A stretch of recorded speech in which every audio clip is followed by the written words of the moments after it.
galing ho sa task force na binuo para lang ito sa COVID. But there are things which are not included here or needs to be expanded more thoroughly. Then I will discuss it in the second stage of my talk by just answering the questions that have come to me officially, mga sumbong ng tao through text, and there are about 1,000 really.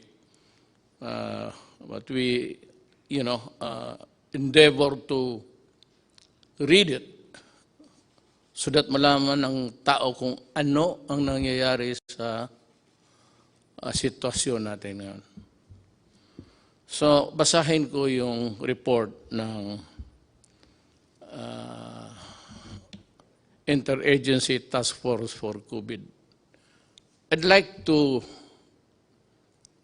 read it slowly so that everybody is put on notice. There is no room for misinterpretation or maybe a double or what you would call, let me look for the word, I forget, but I'm sure it will come back to me. So first, let me read it. Sabi ko para clear lahat. Galing ito sa task force whose actions would govern the behavior of government, pati ako. Ako tiga, the president, so it goes to me, then it goes down to the critical persons involved here. And it is Secretary of Defense Lorenzana and Secretary Anyo of the DILG. Then also critical as the mga manager sa ating economy, pati yung nag-i-implement sa actual distribution. Binigay ko kay General Bautista. Retired na yan sila lahat, all civilians. But I have to have the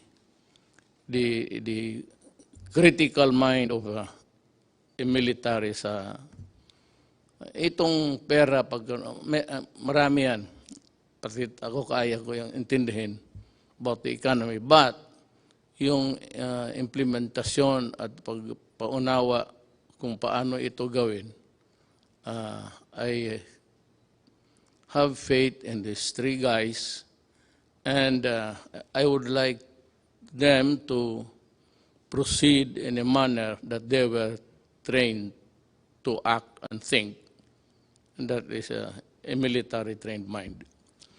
Our resources through the Bayanihan Heal as One Law has been mobilized, implemented. Yung iba nakatanggap na, yung iba wala pa. So as I go along, try to understand what I'm saying. I am reiterating that our most vulnerable citizens, especially the poorest of the poor, must receive the government's assistance immediately o hindi patayan sa gutom. Alam ko na we cannot just focus or zero in itong the poorest of the poor. It's actually it has bloomed into something ginagamit sa politika, mga politiko na will go for the poorest of the poor. Pero yan talaga ang totoo. Marami ang may gusto. I will discuss it when I reach the point raised by Governor Remulla of Cavite, which I think is valid.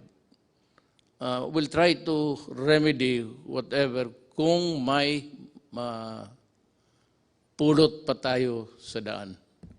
The economy is not moving, stand still, so wala tayong kita. Ang ginagamit natin, ito na yung nireserba natin na pera. Ang pinagyayabang ko na may pera tayo, it's 300 billion. Mabutit na lang nandyan talaga. Kaya kung hindi, kung minaldas ko yan ng mga project na karamihan naman kukurakot, mas mabuti pa, sabi ko, na itong pera na tinago ni Dominguez, pero may order na tipid ka talaga, tipid tayo. Hindi natin ito pera, tipid. So that's what we do in the cabinet. I am really, alam nila yan, and you can ask all of them. Allergic ako sa paghingi na ng pera ang project ng mga cabinet members. Yung iba, hindi ko talaga pinipirmahan. Ayaw ko lang sabihin, may iba dito involved sa 270 billion. Sabi ko sa kay Mijaldia, kindly tell the cabinet member that I am not signing his program. Not because I do not trust him, but talagang isali na lang natin sa lahat kasi kukulangin tayo.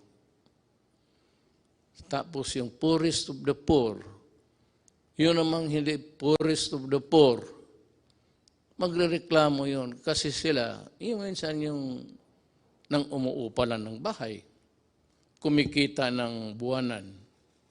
Yung poorest of the poor, yan yung araw-araw na hindi makakain kung hindi makatrabaho or wala ng trabaho. Ito namang ang tawag natin na sa middle income, yung kanila, nakaupa lang ng bahay na medyo maganda sa subdivision, then may kunting pera sila para dideposito nila for the rainy days. Now, what is really very sad is that the rain has arrived. Yung save a penny for a rainy day, dumating sa ating generation. Hindi natin gusto yan. Ayaw kong magkulong ng tao. It gives me nightmares thinking, kaya pumayat. Kasi ako, pag nagising ng gabi, pag umihi ako, hindi ako bumabalik sa kama. Diretso ako sa lounging chair at mag-isip na ako, maabutan ako ng daybreak, magtingin ako sa labas, sa bintana. Paano ko? Sa akin lahat maghiram o the 100 billion pesos for 1 month or the 270 billion pesos for 2 months yan, nakaprogram na as earlier estimated, is not enough. I'm calling on the Secretary of Finance to generate. Magnakaw ka, maghiram ka, wala akong pakialam, i-produce mo yung pera kasi pag naubos na ito,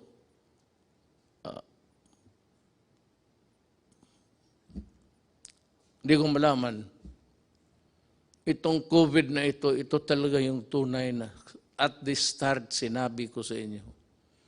Bantay kayo dito, bantay tayo. Talagang yayariin na itong COVID na ito. It might not really cripple a country, but it will, of course, cause a sadness and fear kung paano tayo makaraos dito. we are exploring options to adjust our budget. Yung budget na yung earlier na budget, wala pa yung COVID. Sinabi ko, bawasan na lang yung iba or totally ilaglag mo na lang yung project na yan, iligay mo dito kasi ang unahin natin, ang tao, ang tiyan. Kasi pag wala nang kinakain, a human being can be violent. Especially makita niya yung mga anak niya wala nang kain, nag-iiyak siya, maghingi ng gobyerno, tapos wala na akong maibigay at maubos yung bigas natin. Parang hindi lang ako, lahat sa buong mundo. Kami yung in charge sa gobyerno. Yun ang problema namin. Problema ko, problema ni Trump, problema ng lahat. Kasi yung economy nila, pareho man tayo lahat. Walang kita. Puro gastos na lang. Wala nang kumikita araw-araw na magbayad ng buwis, magbayad kung ano-ano. That is income for how it would impact on our GDP. Yung GDP is just yung income ng ekonomiya based on the income ng gobyerno. That's what it's all about, actually. So, ang gobyerno kasi cannot print so much money. Hanggang ano lang ang value ng ating economy that is equal to your value, how much money you can print, how many trillion or billions are you allowed. Yan ang economy mo. Hindi mo sabihin na, mas malaki yung iyo kasi mas malaki yung sa Amerika. Sa Amerika naman, lahat may trabaho, lahat nagbibili ng eroplano, bala, kasi gusto ng gulo. Ang gulo para kumikita. Well, okay, if you look at it that way, well, they want wars to continue so that they will earn, so that yung bala nila, baril nila, yung mga kanyo nila, mga eroplano nila, bumibili tayo para, kagaya nitong atin ngayon, patayin yung Pilipino kasi nagre-rebelde, nagkikidnap, tapos binababoy yung tao, pinuputulan yung ulo, pati mga sundalo ko. Ganon. So that is how it is. Everybody wants war, trouble, because kung wala ng gera, ang kita itong mga to, these countries, producing the armaments and the lethal things in a inventory sa bodega. Ganon yan. Isipin mo na lang kung wala ng gulo. Sino magbili ng bala? Sino magbili ng baril? Yan ang isi-share ko, yung nalaman ko lang. The little knowledge that I have. I'm sharing it with you. I may need more minutes or hours to talk with you. But at least kung makinig kayo, you'd be able to understand even my paradigm, ang paningin ko sa buhay. At ang paningin ko kung saan ako tatagal. Saan ako pupwesto dito. Once again, I am asking the utmost cooperation of the public in these trying times. Let us see the needs of our poor brothers and sisters who are hit most by the pandemic. You know, lahat tatamaan ito. Kaya sa lahat ng bansa sa mundo, isang order lang, pasok kayo sa bahay, huwag kayong lumabas kung ayaw ninyong mahawa. But for those people, Filipinos who have to, go out to earn a living sa mga palengke, makikita mo naman, nobody's obeying the order. And,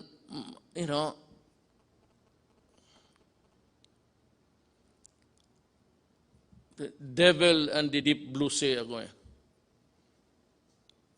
Paano, ibawal ko, huwag silang magtrabaho, lumabas, hindi kakain yan. Mabutit na lang nga, hindi na humihingi sa iyo. Pero ngayon, kung talagang higpitan mo, which is really the advice of all governments, lahat ng gobyerno, ito ang sinasabi. Go inside your house and lock it and do not come out until the pandemic is over. When? I do not know. Ay, ano ba itong, bakit ba itong gobyerno na to hindi niya ma-solve? Ikaw, Duterte, lahat naman ng bunganga mo, hindi matakot yung halos in order patay pati isda. Wala kang magawa nito, hindi mo matakot ang COVID ho is science. Period. The reason why we are ordering you inside the house is also science. Period. Hindi ito kalaban na galing sa it's a goddamn microbe that's crawling all over the world. Sa Amerika, marami na ang patay. Italy, ang France, in one day, or was it Italy? In one day, 500 ang patay. So it's a deadly thing. That is why, huwag kayong lumabas. Kasi, alam mo ito, it's in the air. I hope you were able to see the Japanese experts science paano mag-transmit. Kung kaharap ka lang ng ganun dito, less than 10 feet away, then I sneeze, mag-atching, mag-ubo ako. Tapos tinignan nila sa infrared, pinatayin lang yung ilaw, tapos tinignan nila at tapos naglagay sila ng dami. Pag makita natin, nakita ko this morning, early, paano lumilipad yung sumasama sa hangin. Kaya mag-mask kayo. Kasi pag nahigop mo yan, it's in the breath. Lahat naman tayo humihinga. Pag nandiyan ka, less than 10 feet, may hangin, dadalhin yung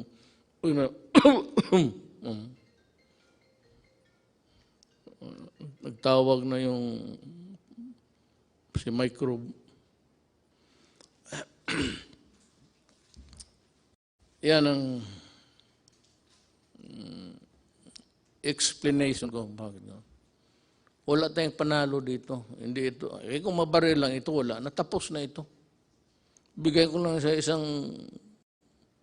kumpanya na sundalo. Dito, sa likod, maraming sundalo dyan. Hindi, tapos na sana ito. Pati sundalo nito. Kaya nakaawa ako sa mga sundalo at mga pulis. I hope that you understand. Kaya that was the reason why. Nagkatotoo ta prophetic. Dinubli ko yung sweldo nila. At maraming pumalag. Teachers and all, bakit inuna ko? Sabi ko, yung mga pulis pati yung military, utusan yan ang buhay ng bayan. Pag may sunog ang pulis, pag may gulo ang military, pwede silang mamatay. Kaya nga ako, umiinit yung ulo ko. Pag sinabi ng mga, pinuputol yung sabi ko, I said I was laying down the predicate. Alam mo yung mga tao talaga, yung mga opisyal, mga former generals pa, ikakat nilang pag lumaban at ang buhay ng pulis or military nasa alanganin, bumaril kayo at sa ulo mo, kundi aabutan ka. And the classic example was yung sa Caloocan. I think it was about 2 months ago. 8? Or was it last year? Yeah. Nilapitan niya yung adik. May dalang knife. Lumapit ang pulis. Lumapit rin, lumaban. Naunahan pa ang pulis na saksak, patay. Ayaw ninyong maniwala na ang adik sira ang utak para mo tinapakan mo yung sarili mong utak at binalik mo sa ulo mo. Puro ulol yan. Kaya lahat naman ng pumasok dyan, talagang ulol. Kaya magmanaalanganin yung gobyerno, I will not allow na mamatay yung puli o sundalo o civilian tapos mabubuhay itong mga kriminal, mga adik. Ngayon magsabi kayo, COVID ngayon, quarantine, magnegosyo kayo.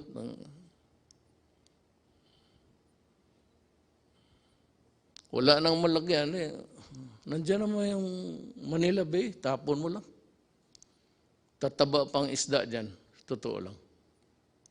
At sasarap. Sinabi ko na sa inyo, huwag. No, ngayon, it's a thing which is, I said, rampaging all throughout our country. And every country for that matter. Huwag ninyong subukan ang gobyerno kasi pati ang gobyerno desperado na. Ako desperado na rin. Sabi ko nga, nakatutok ako sa bintana. Makita ko na lang. Kaya may tulog ako. Kanina nagising ako mga 3 plus.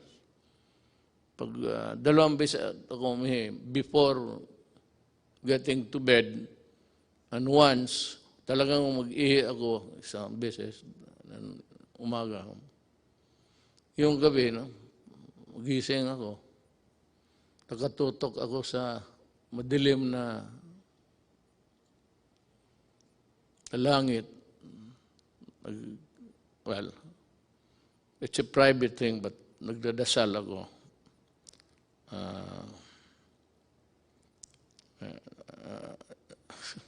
Basta nagdasal ako para sa bayan ko. Kasi yung iba-iba ang Diyos nila eh. Oh, my God is the true God. It's only one God. Doon lang ako na, hindi ako nag-ano ng iba. One God lang ako para isang salita lang. Hindi na marami pa akong intermediary. Parang santo, checkpoint yan. Diretso ako. So hindi na ako nagsisimba. At ang Diyos ko is God the Father. He's only one.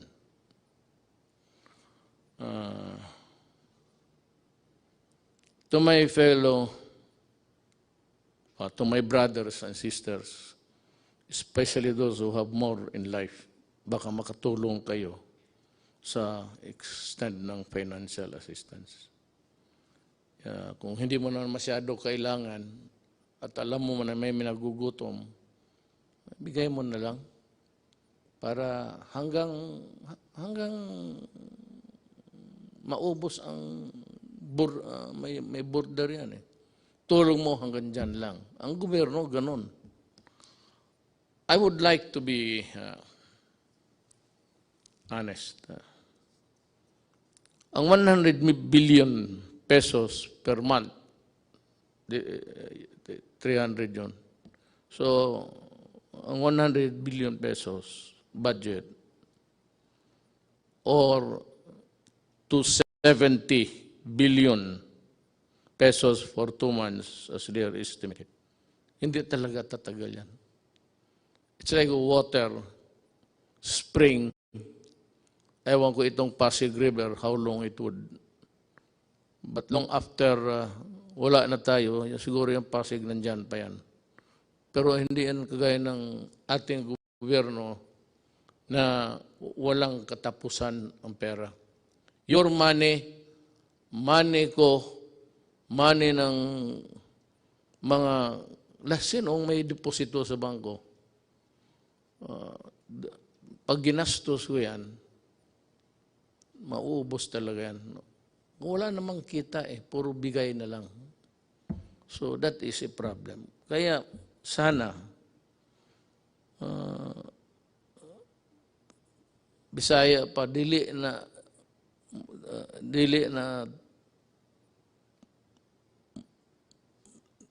ang tubig mahubas po.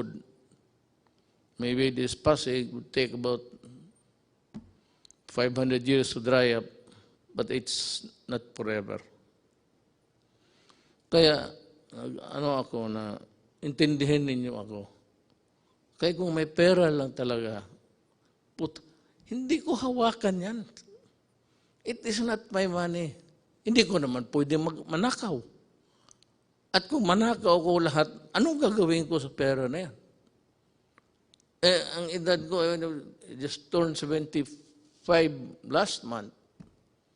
With the remaining years, anuhin ko yan. May I ask itong, sige na, corruption, walang,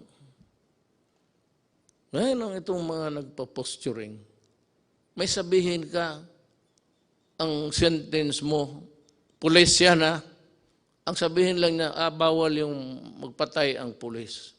Nasira tuloy kung ano at bakit ka pwedeng patayin. At may bakit na hindi dapat pumatay ang gobyerno, o pulis o military. Nawawala tuloy sila kasi nagle-lecture, bawal yan. Alam mo, kayong mga opisyal na pulis, dumaan man kayo. Tignan natin yung record ninyo. One of these days. Sige nga. Magprangkahan tayo. Ilabas natin lahat. Ilabas mo kung ilan ang pinatay ko. O ilan ang kabit ko. At ilabas ko rin kung ano kayo. At sabi nagpapahiro. Stop it. Kukurnihan ang mga tao niyan. Na may mga salita kaagad kayo, balik ta rin. Yung naman ngayon, hindi pwede yan, dalawa, kasi bawal sa konstitusyon. Hindi nila alam, binabasa ko, batas mismo. Under the Constitution. Yung mga style na gano'n. So what's new? What's new with more than what is new? Ito nakasalasay ang I hope I pronounce it correctly. Nakasalay ang bayan natin sa pag-unawa sa ating isa't isa. Wala naman akong makuha sa inyo. Nagbabayad ako tuloy. Pati ako binabayaran. Daldal kayo ng daldal. Wala naman, alam ninyo, wala namang income. So, sino pinaparinggan ninyo? Sino yung trying to be smart elect. Yan ang nasa gobyerno ng iba. No, do not compete with me because you are not a lawyer. And a lot of you, you do not know your law. Sabi ko fiscal ako, 8 years ako nagtatrial. Lahat, anong kaso, rape, murder, police, pinatay, police nagpatay. So, huwag kayong mag-compete kasi may kulang eh. Tapos yung kulang ninyo, I will supply it and then ma-insulto kayo. So next time, look for a valid issue. Kung yung, basta may sinabi ka, lalo na yung favorite na extrajudicial death, lukso ka agad, maraming magsalita. Para lang makasalita. Wala namang ginagawa. At hindi naman nagawa. Nung nandoon kayo. You know?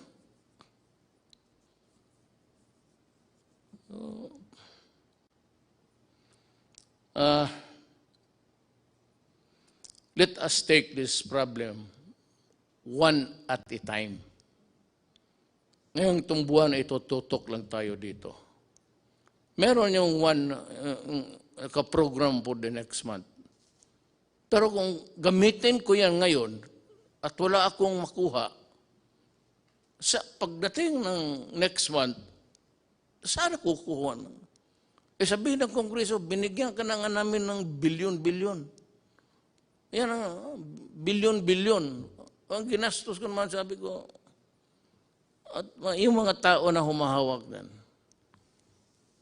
mga military, ano yan, military na nakita ko, PMAyer na may prinsipyo at so, buwan-buwan lang tayo, ha? We are also trying to perfect this. Kung gusto lang natin, pero ang buhay kasi ganun. Gusto ko bigyan yung poorest of the poor, which is the popular cliche o politician. Nandiyan kami sa inyo ka poorest of the poor. Patignan mo kung nandiyan na sa pwesto. Poorest of the poor. Kayong panahon nila, nakita naman ninyo, anong ginawa? Anong ginawa nila? No? Nasa gobyerno, itong madadaldal, nasa gobyerno nakita. O nagsuporta ng gobyerno na yun. Tatignan mo. Ngayon tapos, marinig ka na ano dito, nagpapaiwan man na House Duterte, patayin si Duterte. Ito si, narinig, mabutit na lang nandyan si Attorney Pamatong. Sabi niya, dyan sa Facebook ba yan? He declared himself that I am the duly elected President of the Republic of the Philippines and I am ordering the military to arrest Duterte and to, sabi ko, tinanong ako ng staff dyan paglas, anong masabi mo sa sinabi ni Pamatong? Sabi ko, tama siya. Tama talaga siya. Sabi niya, siya lang ang he will solve the problem in 3 weeks. Sabi niya, ang military, kailangan arestuhin because nandito ako ready to solve the pandemic that has struck the entire planet Earth and he will solve the problem. Tama. Kung gano'n na siya, tama, I agree. Kung magpunta siya dito, mag-usap kami. Kung ang solusyon niya okay, then, sabihin mo sa military na, Adre, tama si Amatong. Alis na ako.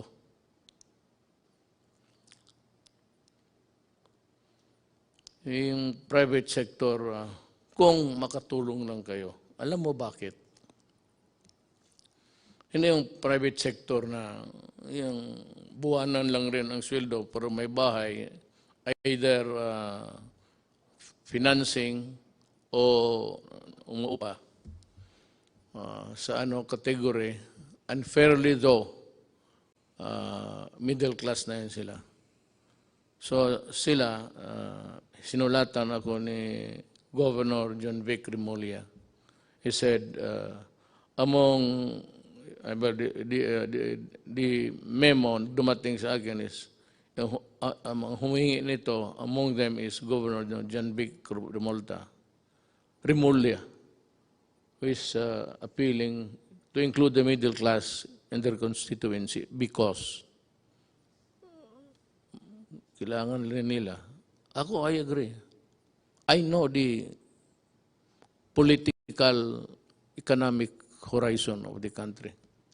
At least, nung akin lang, yung maliit kong sabi ko, hindi ako nagyayabang, maliit lang yung akin, how I deal with the problem. Alam ko, at kung maari lang, isali ko sila. But can they be included in the 270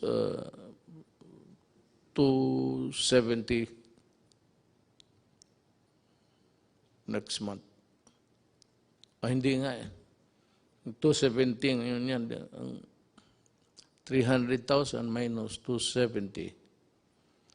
Yan ang maiwan. Kasi, yung sa estimate namin, hindi nga namin sila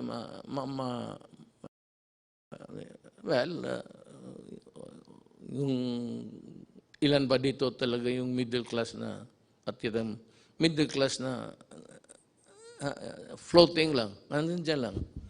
May, just making what's tapos to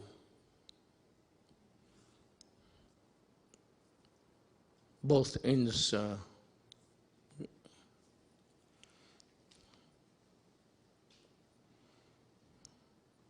Alam mo, ang sagot ko kasi dito, sagutin ko na lang. Ang solusyon nito is vaccine. Walang iba. Unless and until the bright boys, the scientific minds can come up with a vaccine or a previous, sabi nila yung sa malaria. I remember yung tatay ko. May tinamaan ng malaria yun eh. Panahon ng gera. Kita ko siya yung mag-shake para talagang parang addict. Ano yung anti-malaria, I remember. But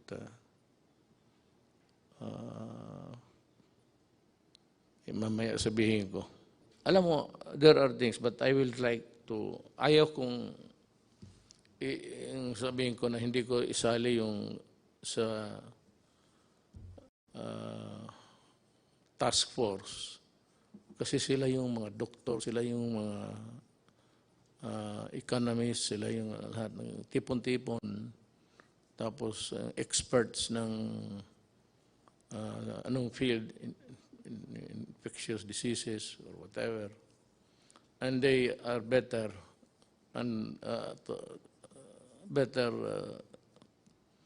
to be there to help solve the problem. Tayong ako abogado, wala talaga ako. Wala akong maitulong except gagawin ko lang kung ano ang mabuti sa bayan na huwag mo baliktad. Pero kasabi nga dito, the resources is not infinite. Infinite is everlasting. It's finite. Finite is hanggang may border lang talaga. So sa buhay na ito, lahat talaga may border, pati ang buhay mo. O whatever it is, pera mo. Maraming mga mayaman dito noon, panahon estudyante po kami. Ngayon wala na.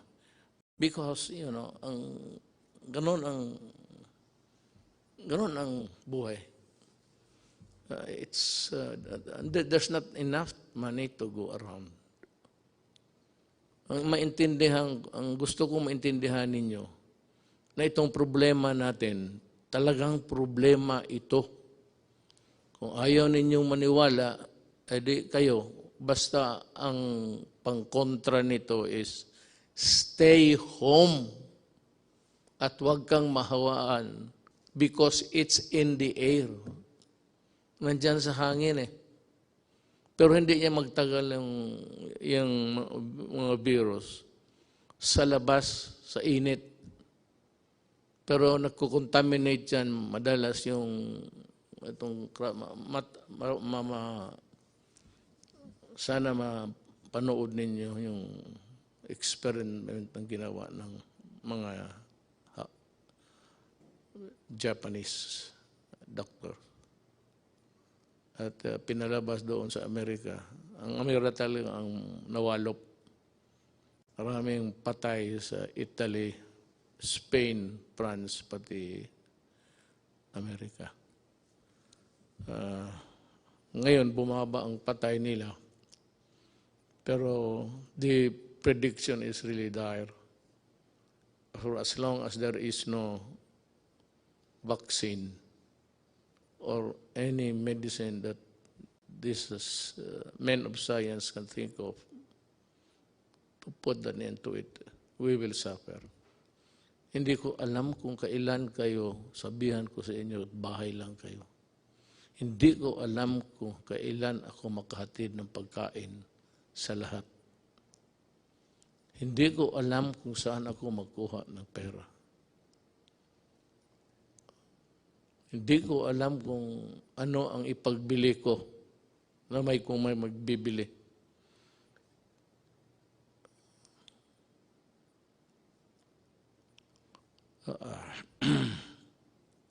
So just stay alert. Makinig tayo sa, hindi ito trabaho ng abogado ha. Trabaho ito ng mga medical experts pati men of science. Hindi, kami, I just happened to be here. I just happened to be here to my chagrin maybe. Bakit sa panahon ko tumama itong mas matindi ito sa gira. Walang kalaban eh, hindi mo makita. Kakita mo pati lahat, pati Taliban, takot sila. Lahat. Kasi yung pawis ng sagaran mo yung pawis, yung distance rule, social distancing. Okay, I just say distant rule. Isundin lang ninyo. Kung hindi ninyo masunod, well, I would say na hindi naman kasiguro kayo mamamatay. I hope not. I hope that you will not get sick. I hope that you will not die. Alam mo bakit kung mamatay ka? Sabihin ko sa iyo, galing hospital o saan ka clinic, your body can only be handled by people who are fully protected. Hindi ka na makahawak kung sino yung namatay. Ayaw ko nang magbanggit ng ano pa. Basta kung sino yung namatay, hindi mo mahawakan. Balot, diretso yan, tapos diretso sa sunugin crematorium. Hindi ka nga makaburol. You will not be allowed na magburol ka ng isang tao na matay sa COVID. Sunog talaga yan. Kaagad. Ora mismo. Hindi mo na makita. Makita mo na lang sa malayo na yan, kinakarga ng funeraria, car, funeral vehicle. Pero hindi ka na makalapit. Baski mayaman o mahirap. You will not be allowed to go near, touch the whatever it's. Wala, diretso na.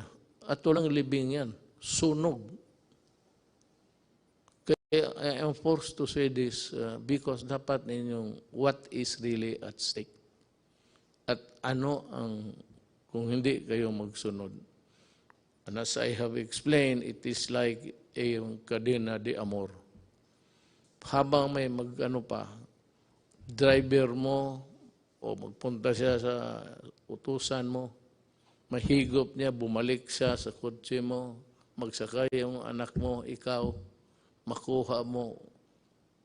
Hindi na siya kailangan mag-atching pa. Yung birth niya, yung ginawa niya, nasa kotse,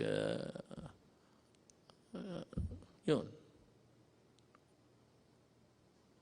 O anak mo, payagan mo, mag-socialize, mag-inuman, tapos may yung isa, may tama pala, kasi ang tatay niya galing sa tapos isang kwarto, hindi niya alam na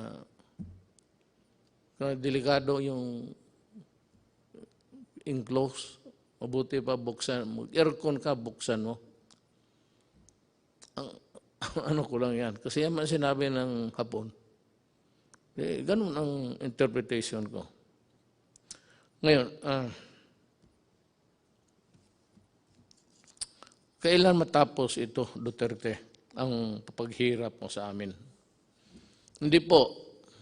Handa po akong, sabi ko, kung totoo yung pinapahirapan ko yung Pilipino, anytime po, sabihin ni Amatong bababa na ako, at sinabi ng military, totoo yan, subukan niya itong 3 weeks. Okay. Wala ka naman ako dyan para makatipid tayo sa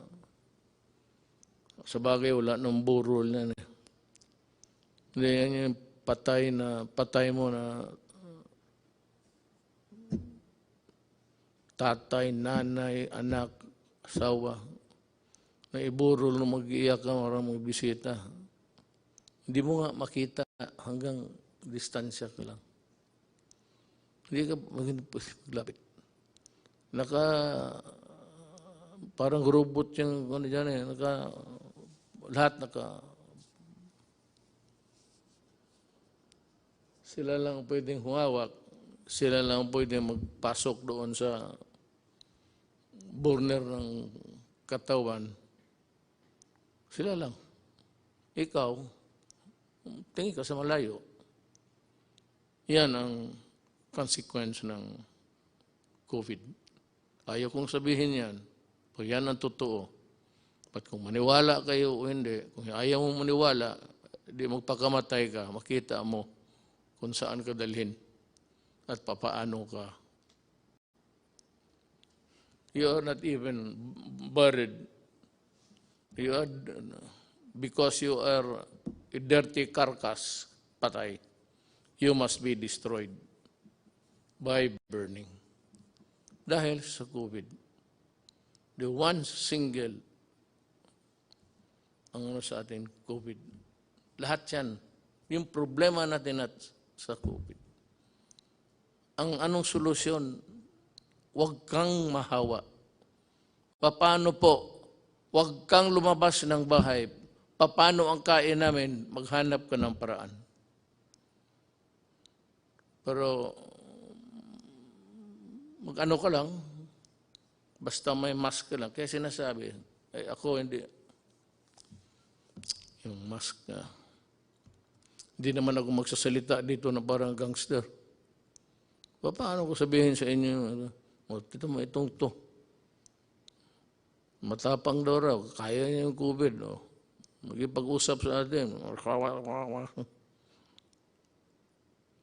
Hindi, risgo ko na yan.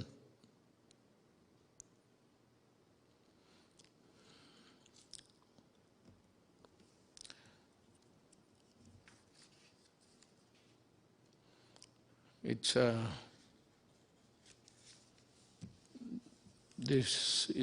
this being the Holy Week, I am calling on the nation to come together this Holy Wednesday afternoon and pay tribute to the indomitable spirit of the Filipino and unite in one prayer to God to fight our common enemy.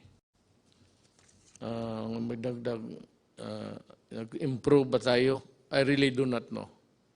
How many died today? I have no, hindi ko alam kasi per ora yan eh. Pero sana, well, ang ano lang nito, God is the only one who can really solve the problem for us. Ang tulong ba sa inyo ay sapat? Kayong poorest of the poor at kayong mga, well, I would say you have to consider us also as poor because yung deposito namin, yung aming pera, may border rin ito, ang bulsa. Hanggang dyan lang ako. Kaya na-discuss ko sa inyo. Pero kung pagkain, may makain ba tayo? Bigas, I will try. I will try. Maghanap ako paano ang paraan. The greatest danger dito is doon tayo bumibili sa kanila. Ayoko lang sabihin I do not want to mention the country. But kung sabihin nila, alam mo, sabihin ko magbili pa ako kasi maubos na. Sabihin nila na, sorry, ito, hindi namin alam kung gaano katagal to. Mag-i-reserva lang namin. Maya na pagkatapos sa COVID, pwede kang pabilihan ito. So, kailangan ng categorical statement from me coming from the Interagency Task Force. Ang lockdown, wala talagang solution. Pero kung ayaw ninyong maniwala, take the risk. May mga tao rin talaga, alam mo sa totoo lang, I'd want to be, hindi ako nagbabastos ng tao. And just trying to explain to, sinishare ko nga sa inyo kung ano ko yung nakuha sa buhay, na pag-aralan ko sa buhay. Not necessarily sa eskwelahan. Alam mo, kung magdating ito, talagang maging crisis, hawa dito, hawa doon.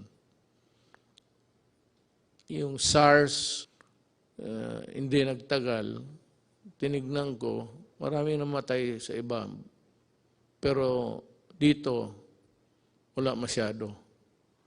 Ang sabi ko lang, I am not posturing a position here.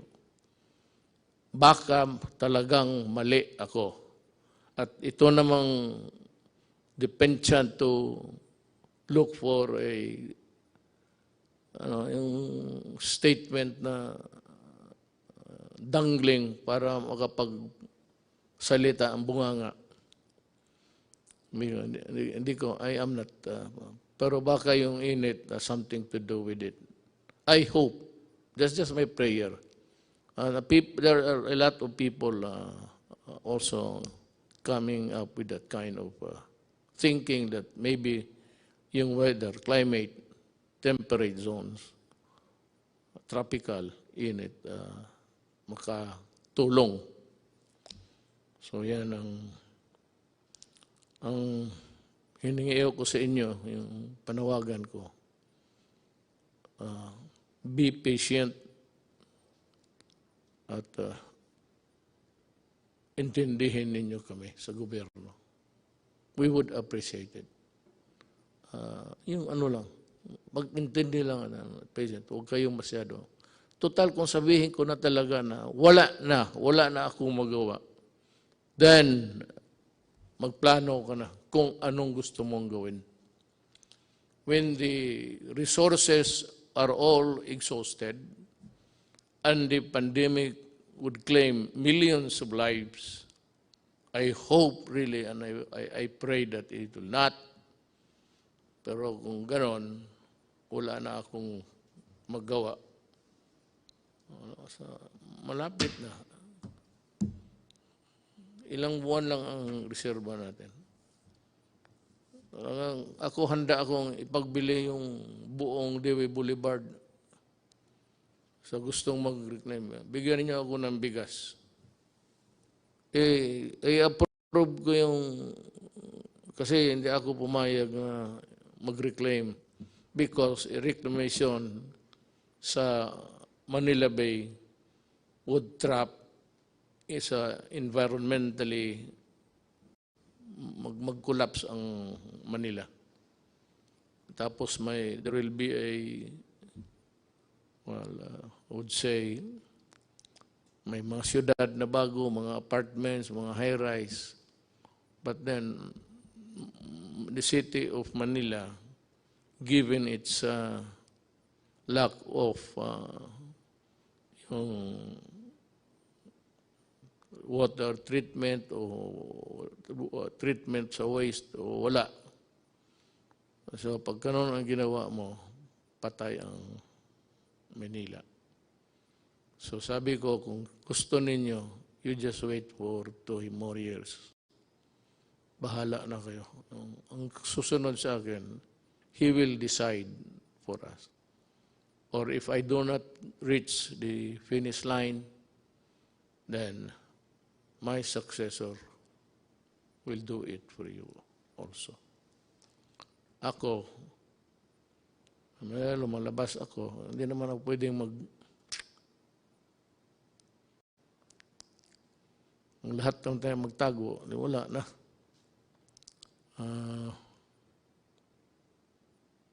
I have also to magsusugal rin ako. If you really want to know, we have discussed it actually, even before this. We are inclined to extend the lockdown up to April 30. Tignan natin after that. In the meantime, magdo-double time kami doon sa tinatawag ninyong middle class. How is it defined or arrived at correctly? We will talk about this. I address myself to the people who have the money now to help, pati yung mga employers.